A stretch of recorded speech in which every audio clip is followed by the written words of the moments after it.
Hello everyone. This is an update in regards to the 589 mystery solved. You'll see the original video if you're new to the channel pinned at the very end of this particular video. So with that said, smash that like if you haven't done so already. Asset backed, gold, all this, where do we go with this? Why does it even matter? Well, if anything, I found it incredibly interesting to say the least. And we even have some things in regards to quant in the mix. Yes, believe it or not, it's not just XRP and quant, and a little bit of stellar for you all. All right, let's jump into the material and why it matters. When did Russia annex Crimea? February 20th, 2014. Okay, so that basically started then and then ended March 21st, 2014. And what we also see, which is also crucial for your understanding, is where Ripple came into the mix right shortly before all this. Because in February 2014, Ripple referred to the company Ripple Labs being recognized by MIT Technology Review as one of the 50 smartest companies for development of the Ripple payment network and protocol, highlighting its strides in the field of digital currency and payment systems. This recognition was featured in the magazine's February issue of that particular year, just a few months before all this happened. Is it a giant conspiracy? I'm not trying to make it that, but I want you guys to recognize some things, because again, the key points of this event is that MIT Technology reviewed, or I should say acknowledged Ripple, and of course its work with the protocol. And the significance of it all is that this marked a significant moment for Ripple, placing among leading companies pushing boundaries and, of course, in the tech. Now, as I get further into this, I want you guys to understand that when we talk more about this, you will see some key things in that regard, and basically leads us to this February 2014 interview of Ripple Labs co-founder Chris Larsen. Why? Well, I'm going to bring this to you and fast forward to this key area. Ripple Labs founder Chris Larsen, February 2014. Again, why is this important? Well, if anything, smash that like if you haven't done so already, because you're going to get your answer here real quick. Here we go. So that's different than what Bitcoin set out to do. We set out explicitly to build an internet for value. So we think most people will use Ripple using dollars, euro, yen, the existing things of value that they're comfortable with. And Ripple, our currency, really plays more of a supporting role. So you can completely ignore it, or you can use it directly. The important thing is the value web plays the starring role, the math-based currency plays the supporting role. We think that's kind of the opposite of Bitcoin. For sure. So you mentioned China and Africa. So in places like this, a lot of times you have people that are exchanging value over older technology, cell phones, SMS, and things like that. So will it be possible to do that with Ripple as well? Yes, so Ripple is really a foundational protocol, not really even the platform or a network. Those are kind of second level implementations. Others can build those platforms, those networks on top of the Ripple protocol, just like you can with the Bitcoin protocol. So these are what we think what's cool here is they're really foundational. They really are HTTP for money or SMTP for money. We like that idea. So what these technologies do really well is they actually start federating all of these other dispersed pre-internet systems all around the world, so that like M-Pesa in Kenya, which runs on feature phones, now can get integrated to the ACH system in the US and to the SEPA system in Europe, and you can now integrate these things instantly. The SEPA system in Europe. Think about what he just mentioned there. Why? Well, enter in things like quant, which of course we're going to get into here in a bit. As I pull this up also on your screen, I want you guys to see some key things, because again, it's the material and why it matters. Because when we get more into the nitty-gritty of all of it, even on the basic search, you see plain as day that Ukraine is expected to join this single euro payment area SEPA, of course, in 2024. Why does that matter? Well, like it shows on your screen also right here in this basic search, that the whole idea of this will allow for the exchange of euros across borders with the European Union. SEPA is a zone that unifies domestic and international euro payments and allows the same terms for financial transactions for businesses and citizens. But how about this for size? It's this bottom area. An update. Ukraine will join the single euro payments area. And this was posted on December 21st. Not that long ago. Like, what, a week or two ago? Joining SEPA will significantly reduce the cost of money transfers between Ukraine and the European Union. And of course, it says will be beneficial for both. Well, my goodness. What about the whole thing of Russia's stance and the whole thing of the United States' stance with Ukraine in the middle of it all? Well, as I get further into this, I want to take you, of course, to this other key area, because what you're going to see here is some interesting things, to say the least, because, again, back to the whole thing of the quant network. Why point that out? Well, as you see on your screen, it's the whole concept of some basic searches. And quant network reported this last August. It's the whole concept of, like it says, the instant payments legislative proposal is a significant step towards creating a more streamlined and efficient payment system.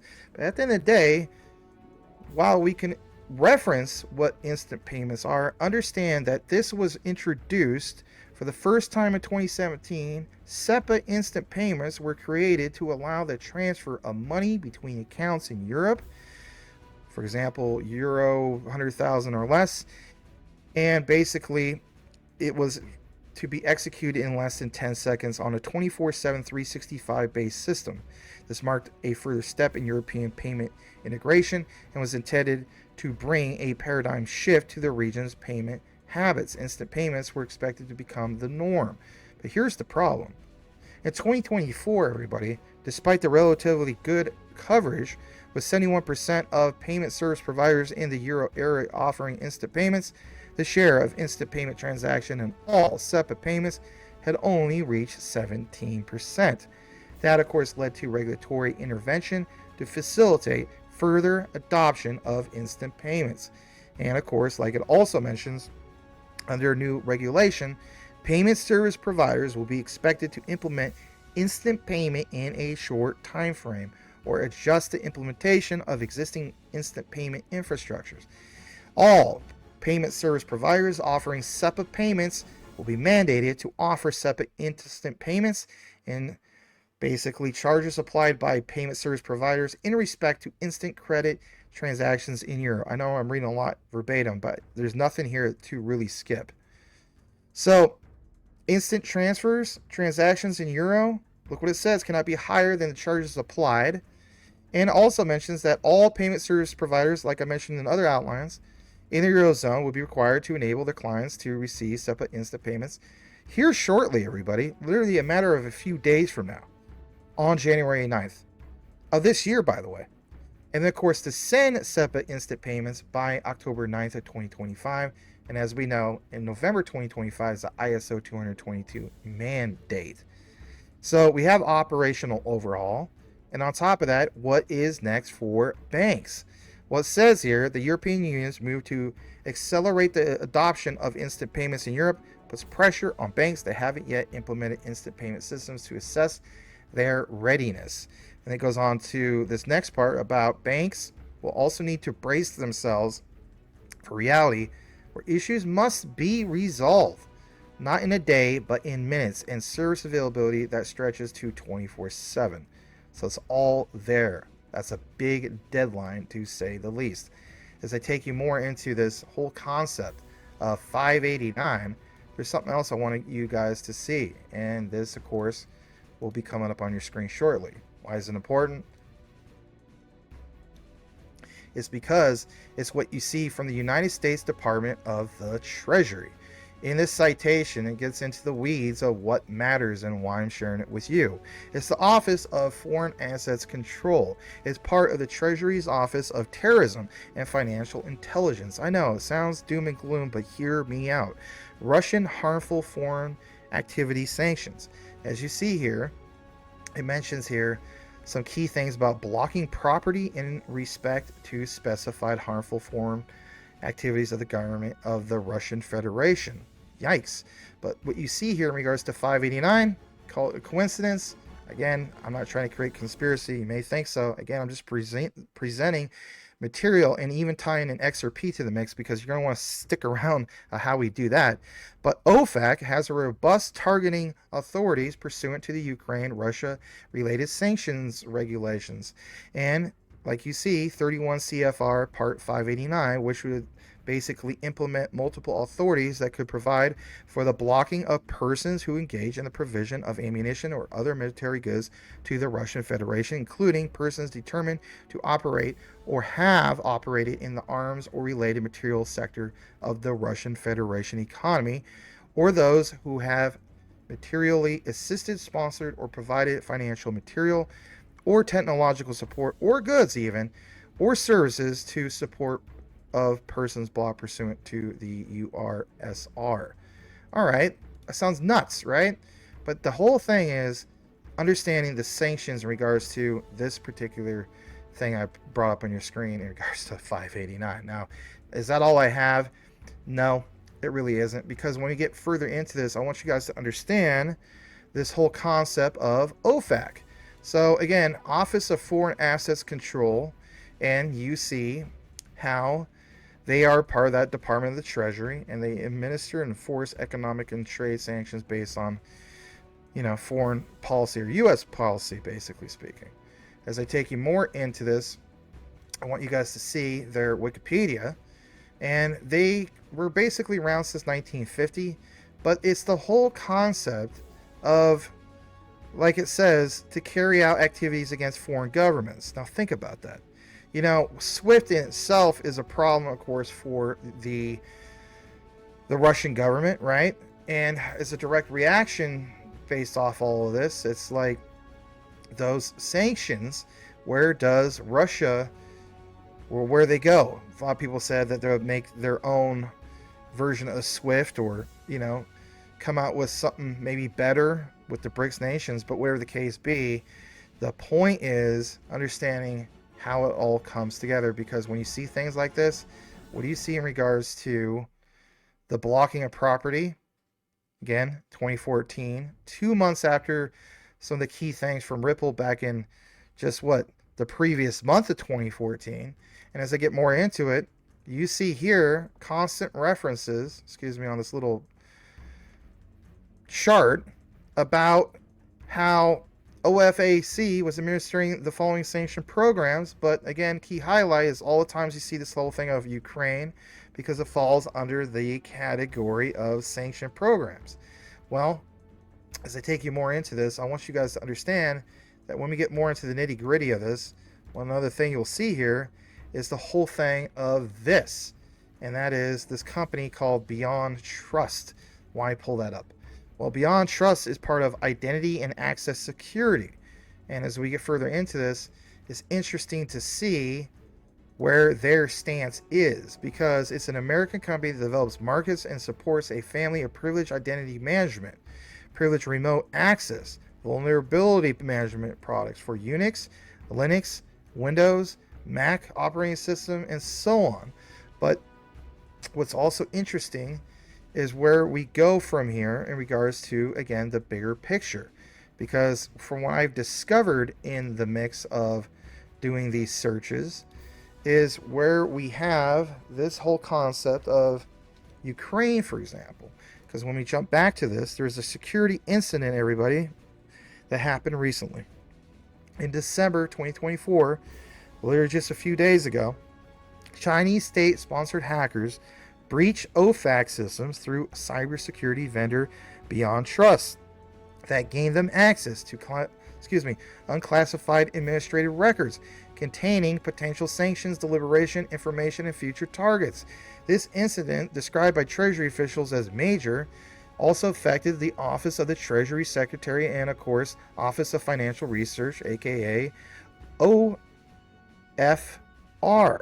It marked the second known PRC intrusion. If you wonder what PRC is, it was an intrusion of the People's Republic of China.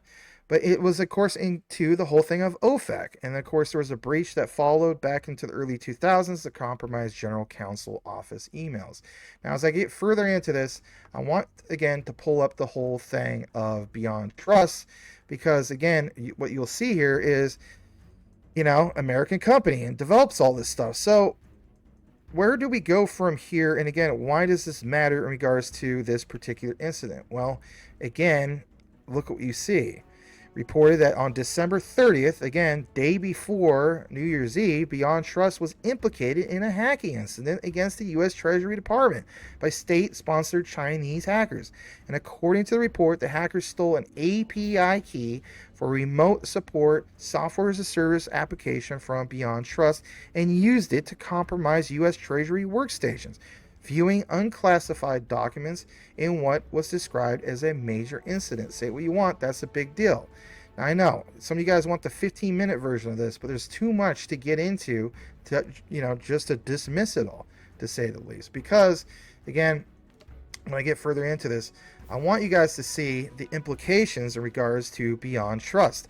Believe it or not, from what I discovered on December 2nd, a suspicious activity on servers operating in the Department of the Treasury was detected, of course, Beyond Trust. Beyond Trust informed the department that a hacker obtained an API key for a cloud-based service to be used on remote technical support, but after the breach was discovered, Beyond Trust revoked the stolen API, and from here, it's understanding that it's the idea that the hacker was able to access unclassified documents, like I pointed out before, but also the whole idea that the Federal Bureau of Investigation, among others, were investigating this whole thing. So where does it lead to banking? And here's your answer. On December 30th, Assistant Secretary of the Treasury for Management, Aditi Hardikar, who is an American public official serving as acting Assistant Secretary of the Treasury for Management at the United States Department of Treasury since 2024. Well, she informed the Senate Committee on Banking, listen to this, Housing and Urban Affairs Chairman Sherrod Brown and Ranking Member Tim Scott of the breach. And here's the thing. They definitely consider this a major cybersecurity incident. So, check this out. It's how the world reacts, but look what it says in regards to the Senate Committee on Banking, Housing, and Urban Affairs. Tim Scott, some of you guys are familiar with him, okay, requested a briefing on the hack and is closely watching the situation. The committee intends to hold a classified briefing about the hack, of course, this month. All right, where do we go from here? Well, basically, it's like this. As I take you over to here, back in 1971, Nixon used the TWEA for currency manipulation and attempt to boost U.S. exports. Why point that out? Well, more info in regards to manipulation. We talk about Ripple XRP price being manipulated, right? Well, again, when you see this, it's interesting to see how you have some of these organizations, if you will, to do some of these things. And like it says, boost U.S. exports. And in 1982, the Treasury Department announced the termination of presidential proclamations. And on top of that, what do we have? Well, we see that the Office of Foreign Assets Control, OFAC, lists digital currency addresses on a specifically designed nationals SDN list. And believe it or not, that includes Ripple XRP. Why is that significant? Because the SDN list contains digital currency addresses that are associated with blocked people. The addresses include a unique alphanumeric identifier and the digital currency symbol. For example, a Ripple address would appear as, quote, digital currency address XRP. And again, why point it out? Because it's the whole idea of the other ones that are part of that list. You even see things like IOTA. All right, that's interesting. What about the whole thing of some other key things? Well, my thing is this, when I got more into it. I decided to, again, look more into this. Because if you go to ofac.treasury, once again, digital currency addresses on the SDN list include their unique identifier. And of course, you see Bitcoin, you see XRP, IOTA, and so on. But the point is, digital currency address followed by a dash, and the digital currency symbol, this information is followed by a unique alphanumeric identifier, of course, from 2018. All right. Well, now that we established that, does Ripple XRP recognize some of this and the significance of things like OFAC? The answer is yes. Straight from the XRPL, you see the whole thing of this particular office, and we already gone into the nitty-gritty about that. But the bottom line is understanding that under OFAC regulations, the United States financial institutions are prohibited unless authorized by OFAC or expressly exempted by statute from conducting transactions and other dealings with individuals, entities, or countries, for that regard, under sanctions or embargo programs administered and enforced by OFAC. Because guess what? There were some recent things that happened not that long ago. Citation from zycrypto.com. Court declares sanctions against Tornado Cash illegitimate. What this means for XRP lawsuit. Reported November 27, 2024. As I get into this, I want you to understand that here's the bottom line. This ruling triggered a dramatic 24-hour, 436% increase surge in the price of Tornado's Cash native token, Torn. That said, this ruling, which was overturned by prior court decision, could have significant ramification not only for the cryptocurrency space, but also the ongoing SEC versus Ripple lawsuit. Okay. You want to talk about that manipulation and why I'm pointing it out? I remember covering Tornado Cash a couple years ago with some of you guys from the community. But the bottom line is this. Remember when the SEC went after it? And look what happened in regards to that significant price action. You see this thing went from roughly where it was like at $1.35 all the way up recently to as high as almost $20, $19.27, about 19.5 bucks. If that isn't manipulation, I don't know what is. That's why I'm pointing it out. All right. What else do we have? Well, is this just a coincidence that in December of 2001, currency and travelers check held by individuals and businesses was 589 billion, and checkable deposits owned by individuals and businesses were 593 billion? But basically speaking, that you have 589 billion worth were, again, those checkable deposits. So is that just a giant coincidence? And again, back in 2001, we'll call it what you want, because when we get more into this, straight from the World Economic Forum, you see here that last year, digital music accounted for the lion's share of worldwide music revenues, with streaming services alone accounting for 67% of the industry's total haul. And according to IFPI, and if you wonder who that is, basically speaking, that is the International Federation of the Phonographic Industry, references that 589 million people were using a paid music streaming subscription by the end of 2022, and streaming revenues are now considered bigger than digital download sales ever were. And again, why is this important? Well, look at that. Boil it, mash it, stick in a stew. Ripple XRP Ledger can be used to tokenize music royalties, which is the process of converting music rights into digital tokens that can be bought, sold, and traded. How does it work? Musicians can sell parts of the royalty rights as digital tokens on the XRP Ledger. Fans or investors can then buy these tokens, and the token owners earn money when music is played. And as I get further into this, I want to point out this. ZoneNickX.com. They and Ripple partnered to bring multi-asset tokenization course to the XRP Ledger. And that was reported February 23rd of 2024. Getting further into why we point out these things of 589 from Forbes India, look what it says in regards to MoneyGram. New stellar-powered service could also help spread cryptocurrency adoption in emerging markets. Markets. Remittances to low and middle income countries increased to 589 billion last year, expected to rise further. Remittances form a significant percentage of the country's GDP. We know about that. We know about the whole thing of El Salvador too. As we take you more back into this, back to the whole thing, Ukraine, Russia related sanctions, because what do you see here? You see that 589 like it says, will foreign persons be subject to sanctions under that act of the Ukraine Freedom Support Act, UFSA, or Section 10 of the Support of Sovereignty, Integrity, Democracy, Economic Stability of Ukraine, as amended, respectively, Sections 226 or 228 of the Countering of America's Adversaries Through Sanctions Act, which is called CATSA, for engaging in activities with GAZ Group or any entity which GAZ Group owns directly or indirectly a 50% or greater interest. That sounds crazy. As we get further into this, back to the whole thing of code federal regulations. You see 31 CFR Part 589, Ukraine Russia related sanctions. And as we get more into this, again, this is from OFAC.Treasury. Again, a highlight. It states specifically that this part, right, 31 CFR Part 589, which has been reissued and renamed the Ukraine-Russia related sanctions regulations to implement EO 13660, EO 13661, and also this other one, which is 13662.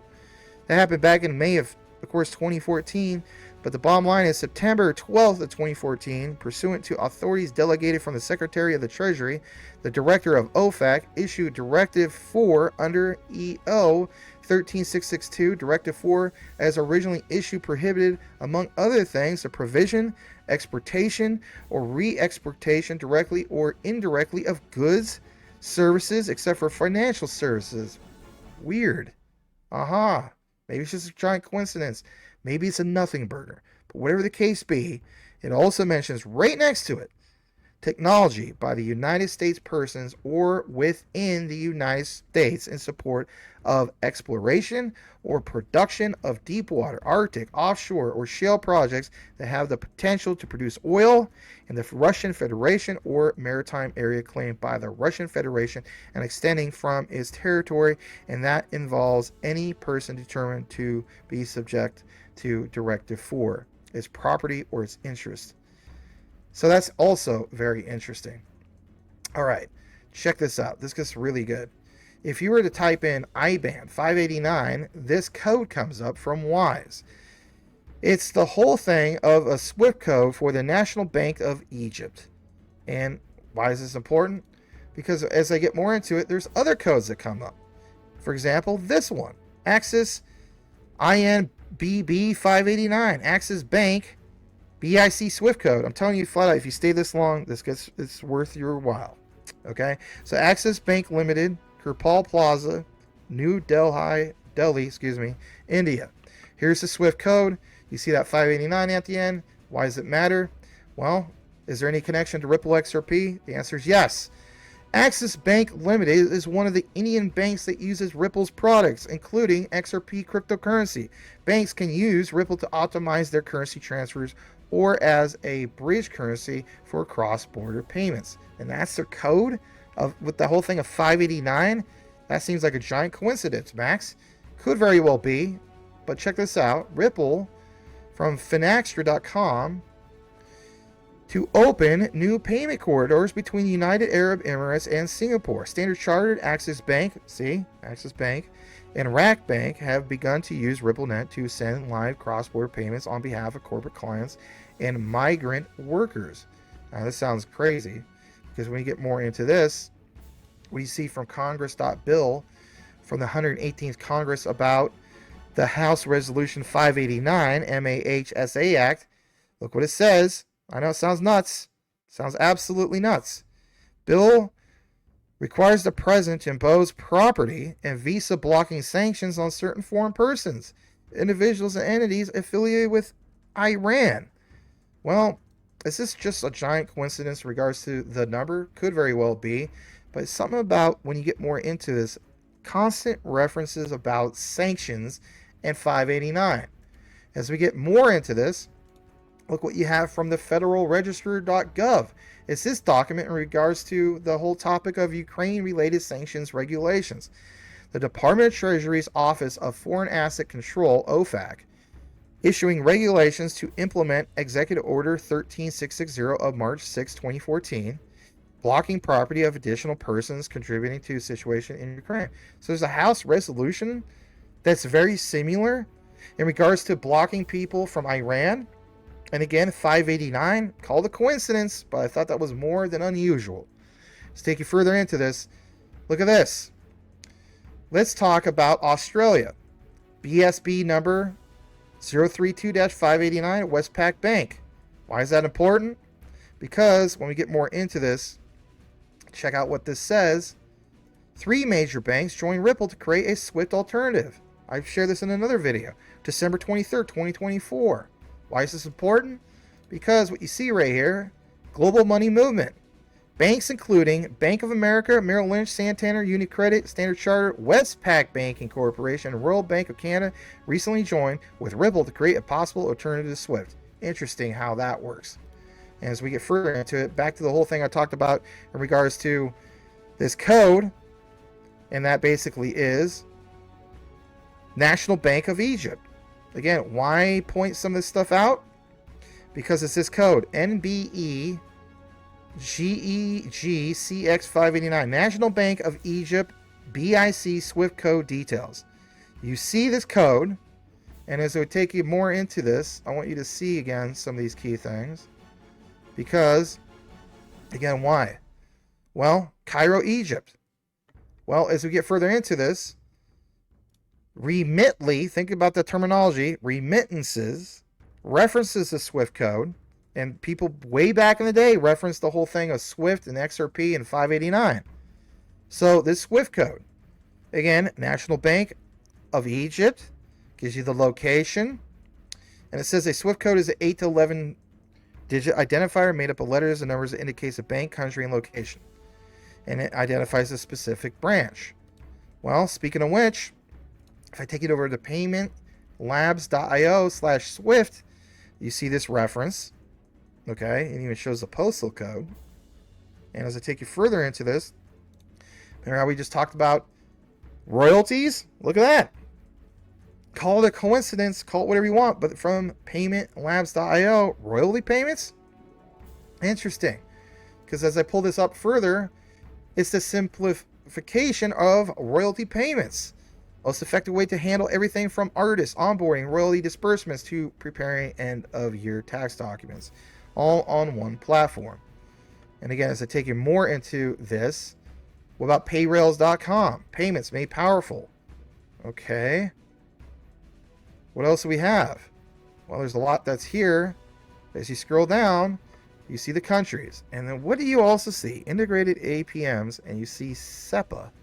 Interesting to see that.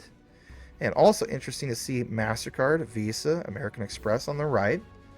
And as I take you more into this, paymentlabs.io or paymentlabs.io, singular than plural. What do you see? You see, plain as day, this about Fedwire and chips. It says all you need to know about large transactions in the United States. Fedwire and chips, which is clearinghouse interbank payment systems, are both cornerstone parts of the local payment rail system of the USA. Right. Dating back to April 9th, 2024, not that long ago. And here's the bottom line. Explain the whole want and need of how this all comes together, because Fedwire is the electronic funds transfer system created by the Federal Reserve to settle the country's digital transactions, and CHIPS is an exclusive tool used by a select group of major financial institutions to net interbank settlements to cut the cost of transfers made on Fedwire or, of course, SWIFT. So, a lot of us already know about this, right? But check this out. If you were to do a search of Ripple XRP and Fedwire chips, well, things like this pop up. And this is from the FIS. And basically speaking, you know, when we get more into this, what do you see from this particular PDF? Page 5 of 6 from discover.fisglobal.com, you see RippleNet mentioned. And it mentions the whole thing of FIS integration with RippleNet, or Ripple's blockchain-based solution being used at their client's business for making cross-border remittance payments. And of course, the whole thing of Fedwire and the whole thing of ISO 222 and SWIFT. Interesting. Because also when we get into this, what do you see again from FIS? FIS US real-time payments, RTP by the way, and FedNow instant capabilities. There's that. And there's also, of course, this. Bank codes. Once again, that number of the National Bank of Egypt, plain as day. And of course, this time from Wise. And back to Remitly, Swift code for that National Bank of Egypt. And of course, why is that important? Because if we go to Ledger Insights, dating all the way back to 2021, National Bank of Egypt does what, everybody? They started using RippleNet. Boy, that match stick in the stew. Once again, because it mentions that they're not just some run-of-the-mill bank. The National Bank of Egypt, NBE, is the country's largest bank, and it's using the RippleNet blockchain for cross-border payments with Lulu International Exchange, the United Arab Emirates currency exchange firm. The NBE first announced its deal with Ripple in February of, I guess, back in 2020. And here's the bottom line. Egypt ranks among the top 5 countries, at least at the time, worldwide in terms of remittances received from its overseas communities. All right. Interesting to see that. All right. It gets better. From this PDF from irp.cdn-website.com, do we have a connection of Lulu Exchange to Ripple? Well, of course we do. We verify that. But on the top left of this PDF, what do you see? You see the connection to the UAE. Then you see how it's orchestrated to go down to the digital dirham, then to the e-taka, digital rupee, and how it connects to this whole system literally in the Middle East. Yeah, you better believe it. And if anything, look at all the Ripple connections that we have here all over the world. All right. Besides that, let's take you over to here. If you were to go to luluexchange.com, has a ton of things mentioned in regards to Lulu Money, the branch locations, even ISO 9001, and you can imagine the connections to some of these other things. But again, the UAE. Taking more into this, if you go to luluexchange.com, Lulu Money, send smart, live smart. And you see how you can get this and use it, or at least people in that region do, right? So take you further into this, it's the import and export of currencies. Our best-in-class dedicated services for high-volume foreign currency traders, think about high volume, are designed to make sure that transactions are smooth, secure, and easy. Interesting. And of course, that whole Swift code, the 589, I don't know, call it a stretch, but for me, it's worth pointing out. All right, how about this? February 20, 2024, XRP news. Ripple partners with Egypt's CIB for cross-border payments. Ripple now expected its global expansion spree by strengthening its presence in Egypt by collaborating with the CIB. I had to bring that to you guys because the other one was a little old. So that's a little bit more recent. And what do you see here from Ripple.com? Do they cite this? They say the ability to send and receive money quickly, reliably, and inexpensively today plays a larger role than ever before, according to Navin Gupta, Managing Director of South Asia and MENA. So MENA is basically, the Middle East, basically. But, and also North Africa, if you're wondering what that stands for. Ripple is proud, on this quote, to partner with MBE and Lulu Exchange to bolster the MENA region financial infrastructure, provide frictionless cross-border payments experience for the Egyptian community. As we pull this up further, look at what it says here. As of the third quarter of 2023, Egypt's gold reserves reached an all-time high of 125.92 tons. Egypt, if you're not aware, is the third largest holder of gold strategic reserves in the world. My goodness. And on top of that, as of the third quarter of 2023, Egypt's gold reserves reached an all-time high of 125.92 tons. I'm sure we'll get reports here soon about what happened in 2024, but again, we're in the new year, okay? So I had to go with this reference. So that's a big deal. Third largest holder of gold strategic reserves in the world. You can understand why they chose, for example, that particular bank out of Egypt, Ripple XRP. All right. What else do we have in that regard? Well, look at all these references about XRP and gold. Look what it says. Rating from Amazon.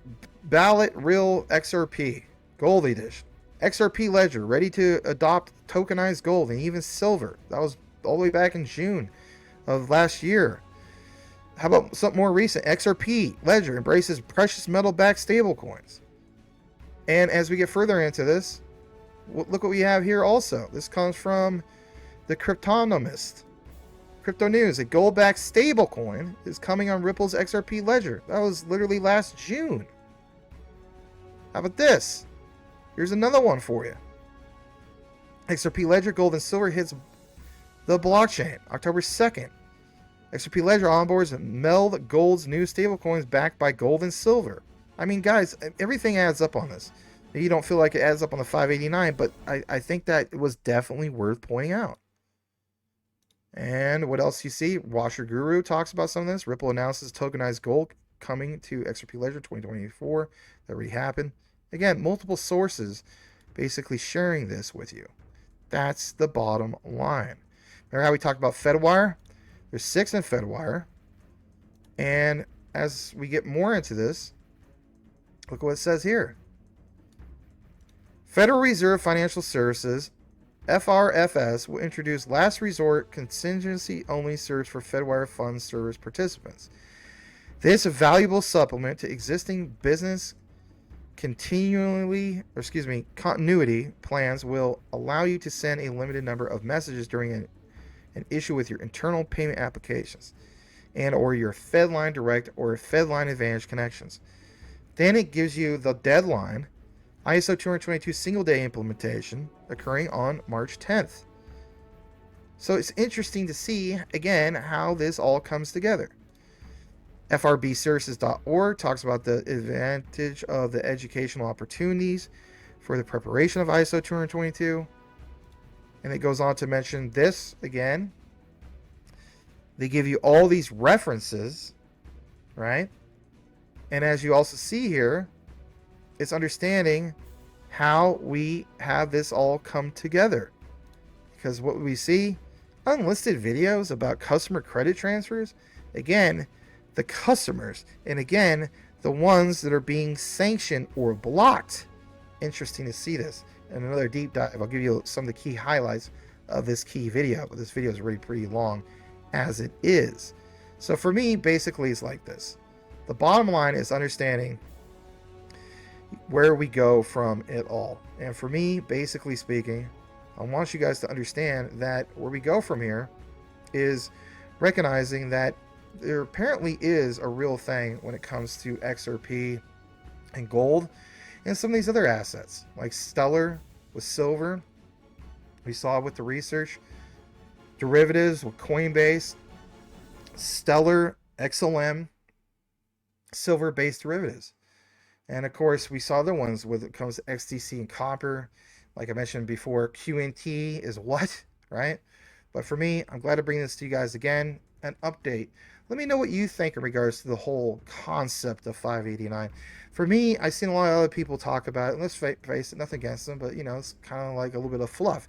But to see actual codes from numerous banks in regards to 589 and the concept of gold and the concept of their ties to Ripple XRP, to me speaks volumes whether there really is a connection of the concept of 589 and whatnot.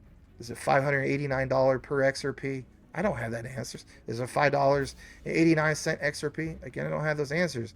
But if anything, I'll always pay attention and look more into what I think is interesting because I know that you guys find it interesting as well. So simply do me a favor if you listen to this entire outline and type in this key word, if you will, into the comments. And that is Payrail. And I'll know that you listen to the entire outline. And if you're wondering how to spell that, it's just Payrail. I really appreciate you guys listening to these outlines. As the saying goes, know what you have, know why you hold it. The research trumps FUD 110%. We will see you on the next one.